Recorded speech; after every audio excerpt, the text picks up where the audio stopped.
నన్ను ఎందుకు అదే ప్లేస్ తీసుకెళ్తున్నావు? నేను చావు అంచుల వరకు వెళ్ళాను. నేను ఇది ఫస్ట్ టైం కాదు, సెకండ్ టైం ఇది. మళ్ళీ అదే ప్లేస్ కి ఎందుకు తీసుకెళ్తున్నావు అని ఒక్క మాట అమ్మాయిని అడగి ఉండాల్సింది.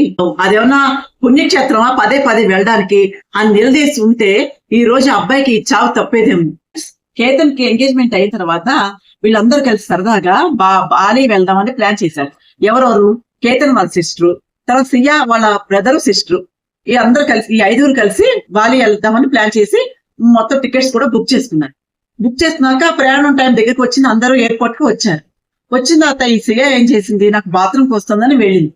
వెళ్ళి వచ్చిన తర్వాత కేతన్ పాస్పోర్ట్ చిరిగిపోయినట్టుగా చూపించంగానే పాస్పోర్ట్ చిరిగిపోయింది అని చెప్పి ఎలా చిరిగింది అంటే ఎలకలు కొరికేసాయేమో అని చెప్పింది. చెప్పంగానే అప్పుడు సంజన ఏం చేసింది అంటే కేతన్ వాళ్ళ సిస్టర్ ఏమంది, ఇదేంటి అందరు పాస్పోర్ట్స్ ఒక చోటే ఉన్నాయి కదా, ఎలక కొరికితే అందరివి కొరికేయాలి కదా, మా బ్రదర్ ఒక్క పాస్పోర్ట్ ఎందుకు కొరికింది అని అనుమానంగా మాట్లాడింది. కానీ పాపం ఆమె ఇంత ఘోరమైన సంఘటన జరుగుతుందని ఎవరు ఎక్స్పెక్ట్ చేస్తారు చెప్పండి? ఎవరైనా మంచి ఆలోచిస్తారు? వాళ్ళ ఇంట్లో వాళ్ళ ఇటువంటి ఫ్యామిలీ గాని అటు ఫ్యామిలీ గాని ఏమనుకున్నారంటే ఎంగేజ్మెంట్ అయింది కదా, సగం పెళ్లితో సమానము, వెళ్తే ఏమవుతుంది పాపం, వెళ్ళని అని చెప్పేసి వాళ్ళని ఒప్పుకున్నారు, పర్మిషన్ ఇచ్చారు పాపం. అయితే ఈ సయ్య ఎందుకనే పాస్పోర్ట్ చింపేసిందంటే బాలి వెళ్తే ఇతనికి బాగా క్లోజ్ అయిపోతే ఇంకా పెళ్లి తప్పించుకునే స్థితిలోకి వెళ్ళిపోవాలేమో అనే ఉద్దేశంతో అసలు వెళ్ళకపోతే ఏ గొడవ ఉండదని చెప్పేసి చింపేసింది. ఫ్రెండ్స్, రెండో సంఘటన జూన్ 14వ తారీఖు ఆ ప్లేస్ తీసుకెళ్ళింది అమ్మాయి. తీసుకెళ్ళిన తర్వాత తోస్తే అబ్బాయి పాపం చెట్టు పట్టుకుని చాలా దెబ్బలు తగిలించుకుని మొత్తానికి బతికి బయటపడ్డాడు. అంటే దగ్గర చావంచుల వరకు వెళ్ళిపోయాడు.